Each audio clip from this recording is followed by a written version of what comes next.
Hallo zusammen! In diesem Video dreht es sich um die Frage, was ist Tabletop?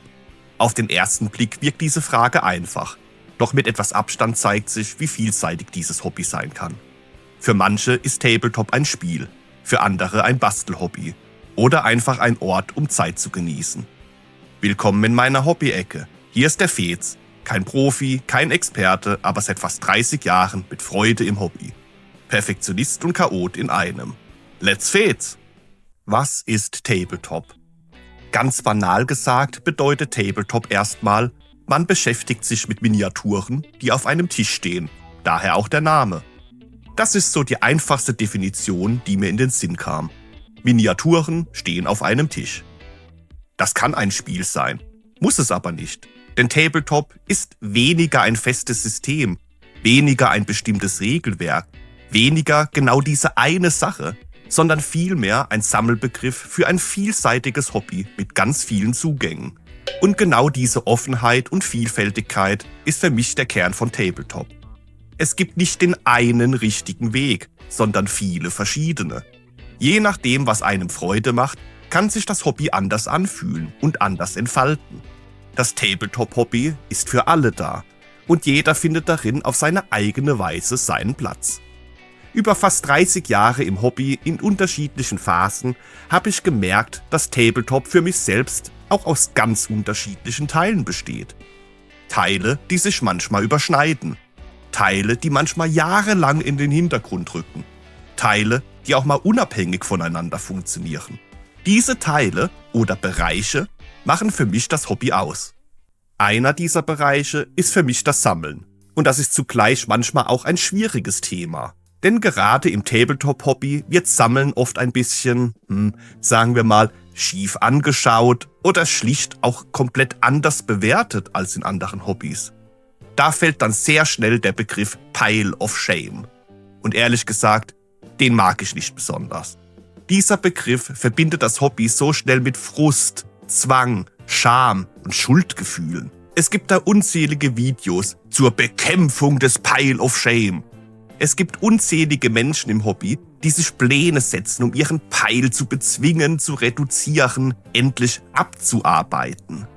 Allein das Wort abarbeiten im Hobby. Puh. Ich muss mehr Miniaturen fertig bekommen als im letzten Jahr. Ich kaufe ein Jahr nichts Neues mehr. Ich muss, ich sollte, ich müsste. Puh. Allein beim drüber nachdenken und drüber sprechen spüre ich direkt so viel Negativität, die man mit dem Hobby oder speziell diesem Bereich im Hobby verbinden kann und verbindet. Ich selbst habe keinen Pile of Shame. Ich habe eine Sammlung an Miniaturen und Materialien. Manches geöffnet, manches original verpackt. Manches komplett zusammengebaut und bemalt. Anderes noch original eingeschweißt. Und das ist für mich kein Stressor und kein Problem. Ich genieße es einfach, einen eigenen kleinen Hobbyladen zu Hause zu haben. An dunklen, grauen Tagen in meiner Hobby-Ecke zu stehen, durch die Regale blicken zu können und Ideen zu bekommen, Möglichkeiten zu haben. Das ist aber eben meine persönliche Einstellung dazu. Auch das handhabt jeder eben etwas anders. Ich selbst möchte im Hobby jedenfalls keinen Stress haben oder mich stressen lassen. Hobby ist Freizeit. Hobby ist Freiheit. Hobby ist Selbstbestimmung. Hobby sollte Spaß machen und nicht mit müssen, müsste, doch, sollte doch kombiniert werden. Wie gesagt, meine persönliche Meinung und Einstellung dazu. Außerdem, in fast allen anderen Hobbys ist Sammeln völlig normal. Bei manchen Hobbys besteht das ganze Hobby eigentlich auch nur aus Sammeln. Briefmarken, original verpackte Actionfiguren, Comics, Schallplatten, Handtaschen, Schuhe. Manche Menschen feiern es, 100 Sneaker im Schuhdisplay zu haben, die noch nie getragen wurden. Und wenn das einem Menschen persönlich Freude macht und Erfüllung gibt, dann ist es doch auch gut so. Hobby muss nicht sinnvoll sein. Hobby muss auch nicht effizient sein. Hobby muss nicht perfekt sein. Hobby ist Freiheit. Sammeln gehört für mich definitiv zum Tabletop-Hobby dazu. Sammeln heißt für mich aber nicht, ich bin noch nicht fertig geworden. Sammeln heißt für mich, ich habe mega geile Optionen in meiner krassen Sammlung. Ein weiterer Bereich im Tabletop ist für mich das Bauen. Und ich sage es ganz offen, das ist für mich oft eher der ruhigere Teil des Hobbys. Manchmal auch der langweiligere Pflichtteil. Teile aus dem Gussrahmen lösen, entgraten, nach Anleitung zusammenkleben. Das ist für mich mehr Handwerk als Kreativität. Das gehört dazu, keine Frage. Aber es ist nicht der Teil, der mich emotional am meisten abholt. Theodor hingegen hat Spaß am Zusammenbauen. Außer vielleicht bei so ganz kleinen Chamäleon-Skinks. Und Rosalie hat genau wie ich auch eher weniger Spaß beim Bauen. Ja, aber wenn man dann zum Beispiel an so Modellautos denkt, da ist das Zusammenbauen ein zentraler Bestandteil des Hobbys und macht vielen Menschen unglaublich viel Spaß. Für mich ist das dann auch im Tabletop-Hobby eher Mittel zum Zweck. Spannend wird es für mich dann, wenn es beim Bauen Entscheidungen zu treffen gibt. Wenn es Varianten gibt. Wenn ich auswählen kann, welcher Kopf, welche Waffe, welche Pose. Einfach so ein paar kleine Entscheidungen. In diesem Moment wird aus dem reinen Zusammenbauen dann wieder etwas Eigenes. Dann fängt das Modell an, eine Richtung zu bekommen, einen Charakter. Und genau da macht mir das Bauen dann auch wieder etwas mehr Spaß. Was mir aber definitiv noch viel, viel mehr Spaß macht, ist der nächste Bereich, das Malen. Das ist für mich persönlich einer der wichtigsten, wenn nicht sogar der wichtigste Bereich im Tabletop-Hobby. Für andere eventuell aber auch eher ein Teil, für den man sich nicht so wirklich begeistern kann und ein Teil, den man eventuell gerne überspringen würde. So tickt eben jeder anders.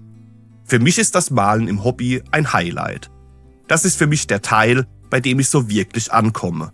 Wenn Farbe ins Spiel kommt, wenn aus grauem Plastik langsam etwas Eigenes wird, dann schaltet mein Kopf runter. Dann komme ich in einen Flow. Dann kann ich wirklich abschalten, die Zeit vergessen und einfach nur genießen. Früher habe ich mich beim Malen auch mehr gestresst. Ich hatte Angst, Fehler zu machen, nicht gut genug zu malen, nicht die richtigen Farben zu verwenden. Das habe ich aber immer mehr versucht abzulegen, indem ich mir auch selbst eingestehe, ich bin nicht der perfekte Gottvater der Miniaturenbemalung. Es gibt so viele talentierte, mega krasse Künstler da draußen, vor denen ich meinen Hut ziehe. Künstler, die genau wissen, wie eine Miniatur so richtig reinknallt. Ganz großen Respekt von mir, echt. Aber das kann halt manchmal auch echt abschreckend wirken.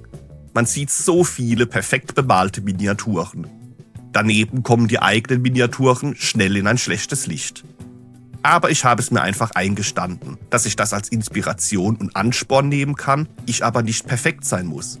Es geht mir mittlerweile, und das hat sich wie gesagt erst in reiferen Jahren geändert, auch nicht mehr darum, perfekte Ergebnisse zu erzielen, was ich übrigens sowieso nie erreicht habe. Oder es geht mir auch nicht darum, mit anderen mitzuhalten. Es geht mir darum, Zeit zu verbringen, mit mir selbst, mit meinen Miniaturen, mit Musik, einem Podcast, einem Hörbuch oder einfach nur mit absoluter Ruhe. Entspannung pur. Beim Malen darf etwas entstehen, langsam, ohne direkte Zielvorgabe, ohne Deadline, zumindest für mich. Manchmal male ich sehr konzentriert, manchmal eher nebenbei.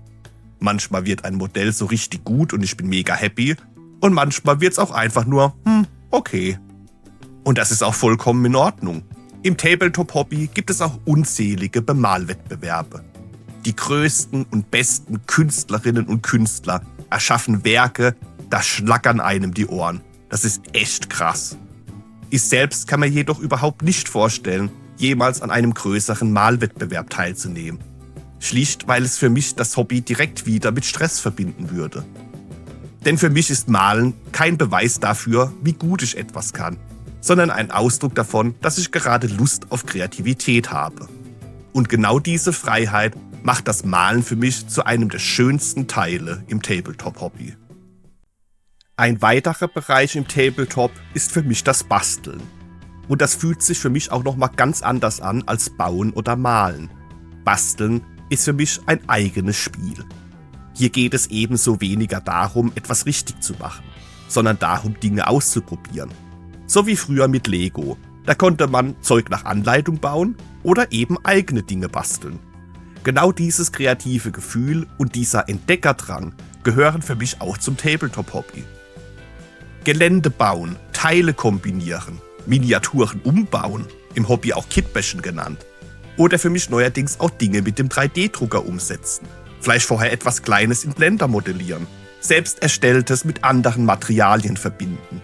neue Materialien testen, sich mal die Finger schmutzig machen. Matschen, kleckern, kleben, drücken, abreißen, bohren, austoben. Einfach mal schauen, was passiert. Beim Basteln darf auch ruhig mal was schiefgehen.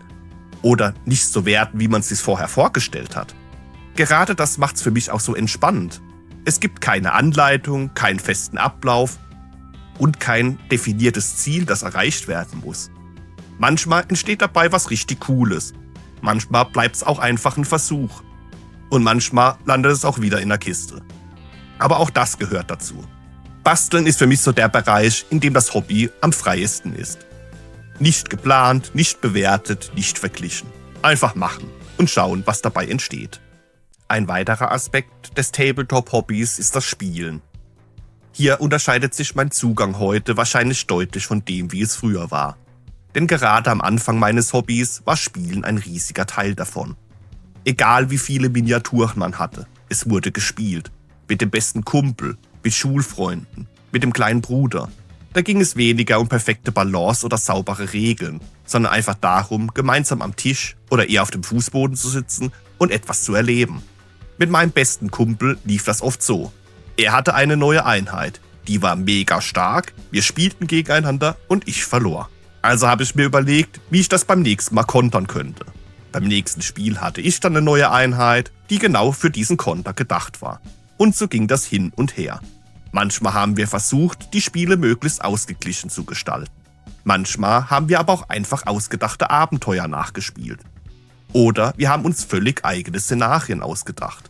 Zum Beispiel, wie lange halten 5 Terminatoren durch, wenn immer mehr Orks auf sie zustürmen?